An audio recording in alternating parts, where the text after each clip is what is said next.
यां मेधां देवगणः पितरश्चोपासते तया मामज्य मेधयाग्ने मेधाविनं कुरु। हे ईश्वर, हमें उस मेधा से युक्त कर जो हमारी बुद्धि को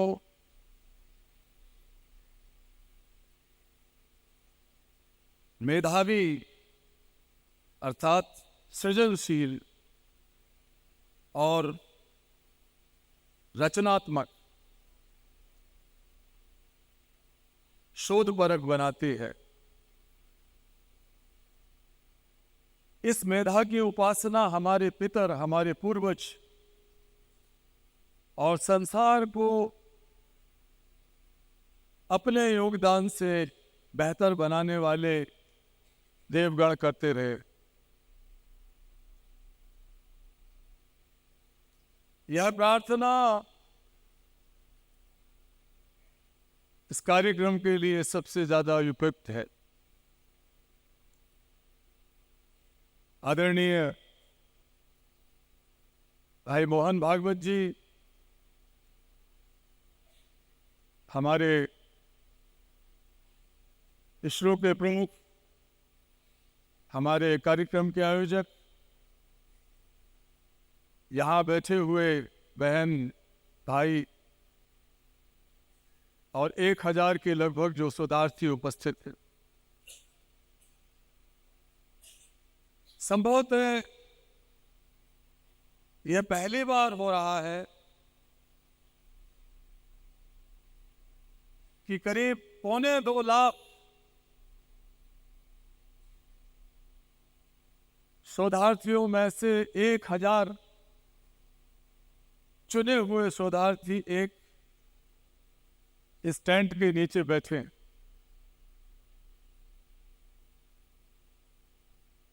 अभी सच्चिदानंद जोशी जी ने कहा कि ये यज्ञ की पूर्णाहुति है जो कई दिनों से चल रहा है, लेकिन जब हम विकसित भारत के संकल्प के साथ यहाँ बैठे हैं तो एक नए यज्ञ की शुरुआत। मैं इसे यज्ञ इसलिए कह रहा हूं,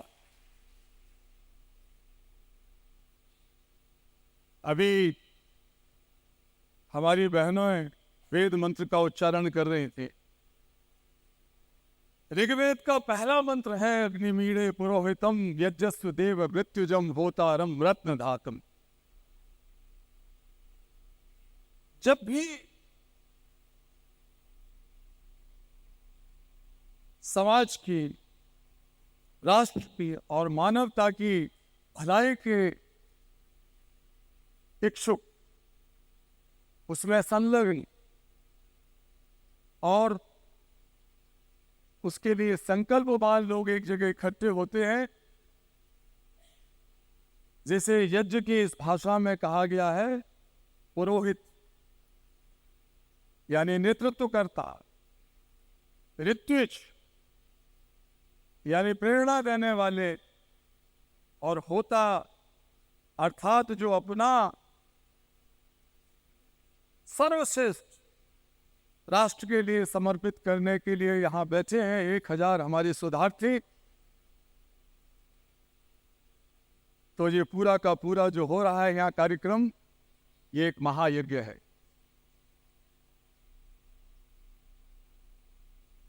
यज्ञ की एक और विशेषता है कि जब हम अपना सर्वश्रेष्ठ आहुत करते हैं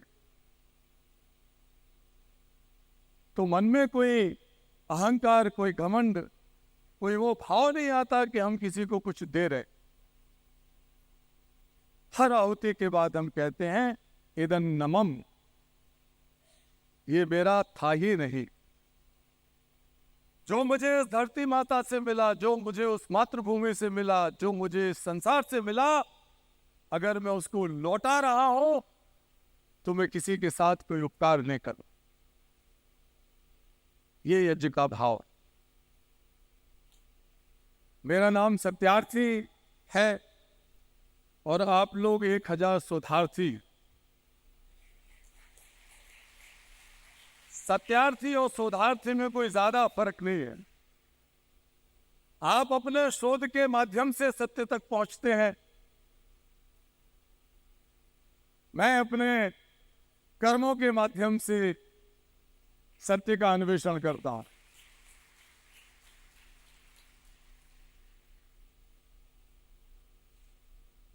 हमारे यहां वैदिक ऋषि ने इसीलिए कहा, यज्ञम वही श्रेष्ठ तमाय कर्म। जो सर्वश्रेष्ठ कर्म है संसार का वही यज्ञ है, और यज्ञ ही सर्वश्रेष्ठ कर्म। और इसका संबंध विकास और प्रगति से सीधा है। यजुर्वेद में हमारे ऋषि ने कहा, युजोत प्रच तिष्ठत, यज्ञ करो और प्रगति करो, ये हमारे ऋषि का आदेश है। इसलिए जिस यज्ञ की शुरुआत आज हो रही है, मुझे यकीन है, मुझे भरोसा है कि इसकी यज्ञ धूम, इसका संदेश पूरे दुनिया को आलोकित करेगा।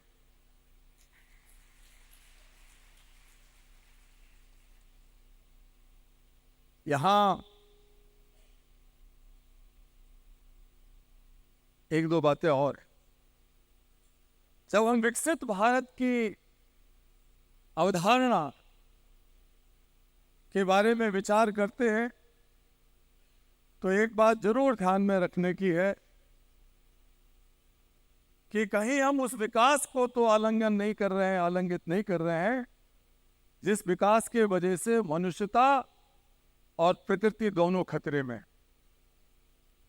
ये पाश्चात्य विकास का जो तरीका रहा है, जो हम सबके दिमाग में, पूरी दुनिया में विकास का पैमाना बन चुका है, उसके बारे में हमें बहुत सचेत रहना है। और यही कारण है कि आज का ये आयोजन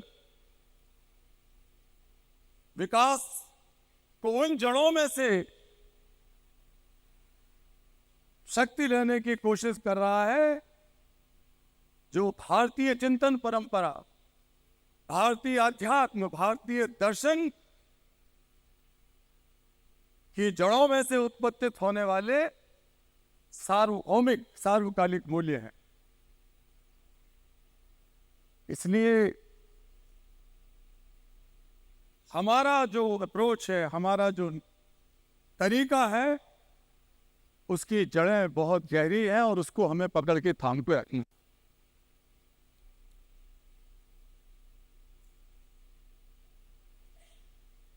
एक बात और है,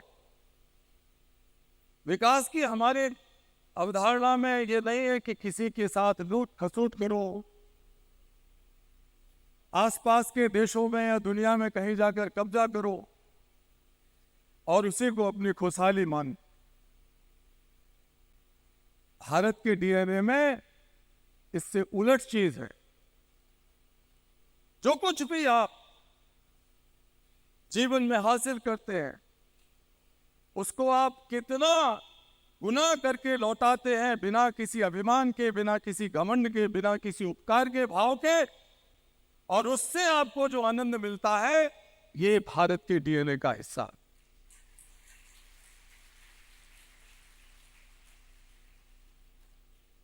हम किसी को पीछे नहीं धकेलते, हम किसी को छोड़कर आगे बढ़ने में भरोसा नहीं करते। इसीलिए हमारा ऋषि कहता है, संगच्छध्वम संवदध्वम संभो मनांसि जानता। हम साथ साथ चलेंगे, हम साथ साथ चिंतन करेंगे, हम साथ साथ बोलेंगे, विकास का ऐसा रास्ता बनाएंगे। ये समन्वित, समावेशी और सतत विकास की पद्धति है। विकास की परिभाषा, विकास की अवधारणा, इसके पैमाने और इसकी पद्धतियों के लिए भारत को किसी के आगे याचक, किसी का नकलची और किसी के सामने हाथ फैलाने की जरूरत नहीं है।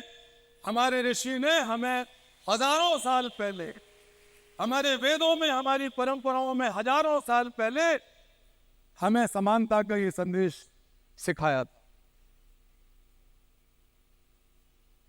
आज जब हम विकास की बात कर रहे हैं, विकसित भारत का सपना देख रहे हैं, तो मेरे विचार से हमारे चिंतन में, हमारी चिंतन परंपरा में विकास त्रिआयामी है, ट्रायंगुलर। ये हमको पश्चिम से अलग करता है। वैयक्तिक विकास, सामूहिक विकास और सार्वभौमिक विकास। वैयक्तिक विकास हमारे शरीर, मन और आत्मा का विकास है। शरीर की हिफाजत, मन को शुद्ध रखना और धर्म और आध्यात्म के माध्यम से हमारी आत्मा को उत्कृष्ट बना के रखना, बलवती बना के रखना वैयक्तिक विकास। सामूहिक विकास में गरिमामय जीवन, समाज का, सबका, सबके लिए गरिमामय आजीविका और जीवन यापन, सबके लिए अच्छी शिक्षा और स्वास्थ्य, सबके लिए सुरक्षा की गारंटी। सामूहिक विकास में सबको मिलकर साथ साथ करना पड़ेगा। और तीसरा जो बड़ा महत्वपूर्ण है, सार्वभौमिक विकास। सार्वभौमिक विकास की बुनियाद हमारे यहाँ सर्वे भवन्तु सुखिनः और वसुधैव कुटुम्बकम के सिद्धांतों पर टिकी है। वसुधैव कुटुम्बकम कोई एक सुधी वाक्य या कोई एक नारा नहीं है कि हम जगह जगह बोल दीजिए वसुधैव कुटुम्बकम। इसमें कुछ कैविएट्स है, इसमें कुछ जिम्मेवारियां हैं। पूरे मंत्र का अर्थ है अयम निजय परो वेति गणना लघु चेतसाम उदार चरिताणाम तु वसुधैव कुटुम्बकम। ये मेरा है, वो तेरा है, ये किसी और का है। ये भाव हमारे दिल और दिमाग के छोटेपन के परिचायक हैं। लघु चेतसाम। वसुधैव कुटुम्बकम की अवधारणा को हम तभी चरितार्थ कर सकते हैं जब तेरे मेरे का भेदभाव खत्म करें और अपने चरित्र को इतना उदार करें, ये महसूस करें कि भारत माता के बच्चों, बेटों, बेटियों की भुजाएं इतनी बड़ी है कि पूरे संसार को हम उसके अंदर समेट सकते हैं। हमारा हृदय और मस्तिष्क इतना बड़ा है कि हम सिर्फ विकास को निजी बनाकर नहीं रख सकते, बल्कि इसको सार्वभौमिक बनाएंगे। सार्वभौमिक विकास, सामूहिक विकास और वैयक्तिक विकास के बीच में जो अंतर संबंध है, उसकी बुनियाद भी हमारे हजारों साल की सांस्कृतिक जड़ों में जमी हुई। ये जो व्यष्टि और समष्टि के बीच का संबंध है, इनकी जो परस्पर अवलंबिता है कि हम अपने आप को भी उत्थान करेंगे, हमारा भी उत्थान करेंगे, लेकिन हम समष्टि का भी उत्थान करेंगे। ये जिम्मेवारी आपस की जिम्मेवारी है। समष्टि के उत्थान के साथ व्यक्ति का उत्थान और व्यक्ति के उत्थान के साथ समष्टि का उत्थान साथ साथ चलेगा। इन तीनों के बीच में जो से मैंने कहा त्रिआयामी विकास की अवधारणा, वो एक दूसरे के समानांतर नहीं है, वो एक दूसरे से जुड़ी हुई है, ये सच है, लेकिन वो एक दूसरे पर अवलंबित भी हैं। इंटरडिपेंडेंस है उनके बीच में कि इन तीनों को हम साथ साथ लेके कैसे चलेंगे एक संसार को बेहतर संसार बनाने के लिए और भारत को विकसित राष्ट्र बनाएंगे।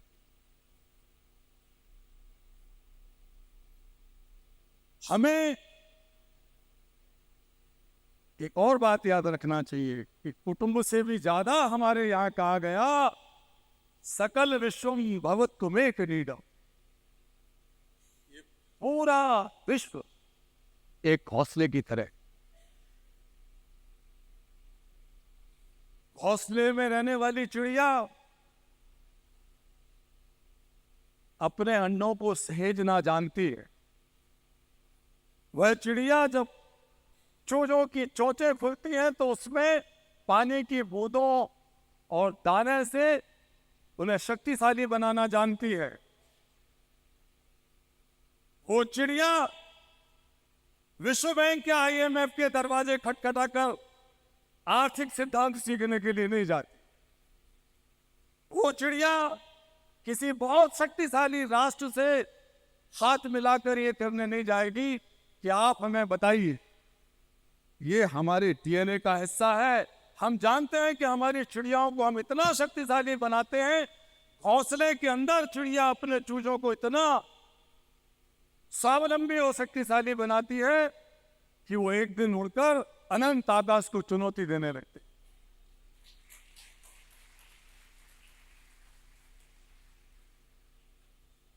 चिड़िया उन्हें यह भी नहीं सिखाती कि तुम कहाँ बैठो कहाँ मत बैठो।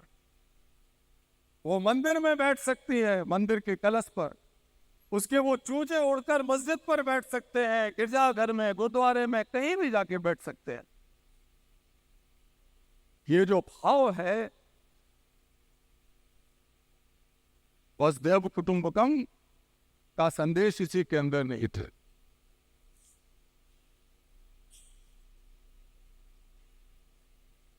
यहां पर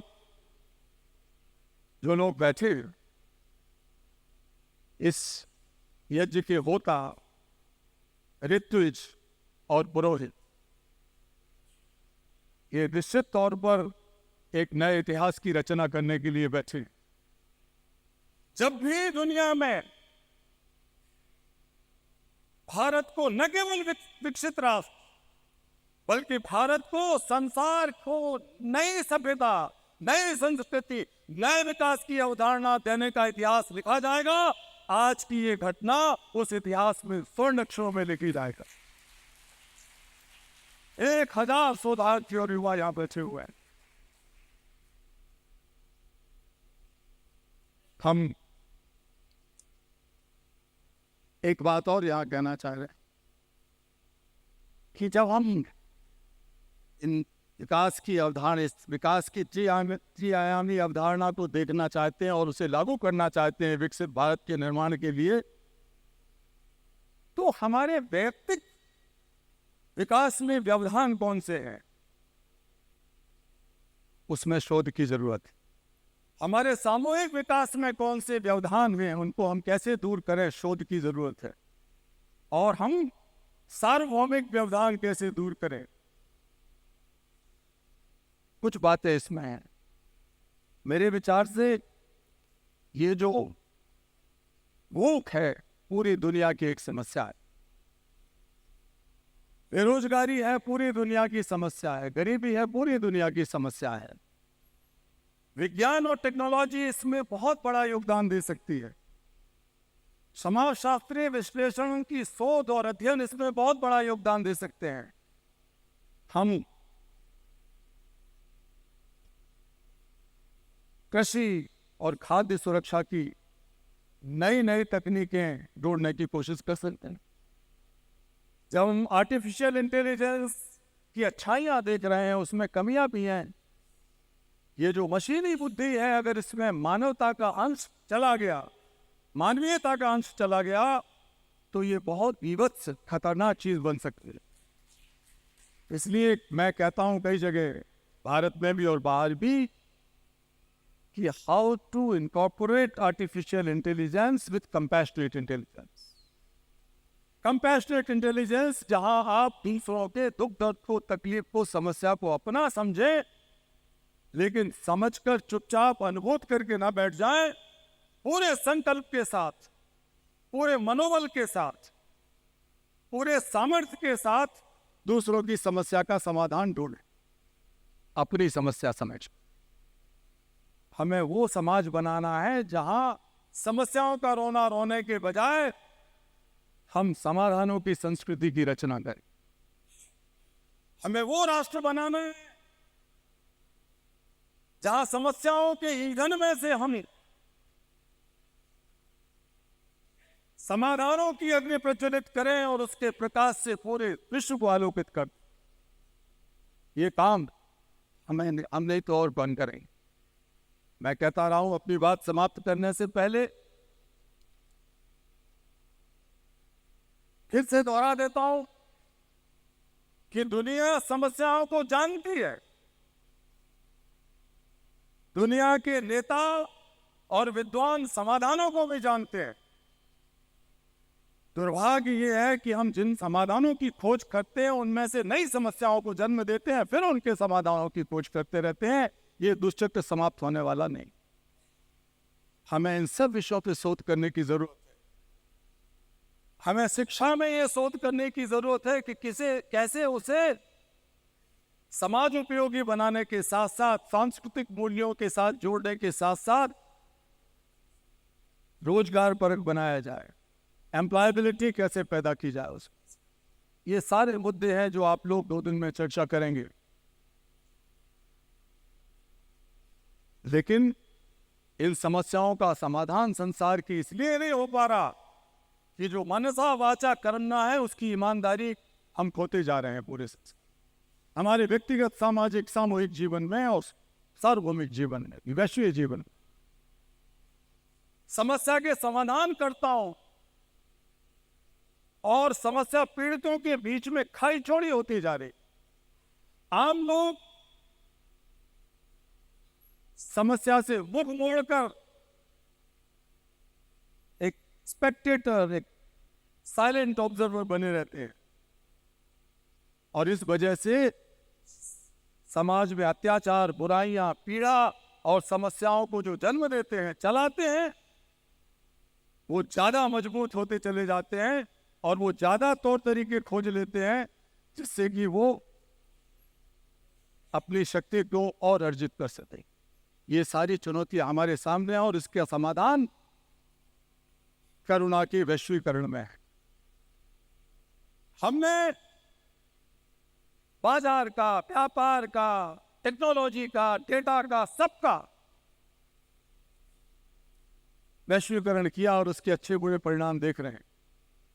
भारत की इस धरती से, गुरुग्राम के इस भवन से, इस हॉल से, आप लोगों के भीतर से जो मेधा की अग्नि प्रज्वलित हो रही है, उसके माध्यम से हम करुणा का वैश्वीकरण करें।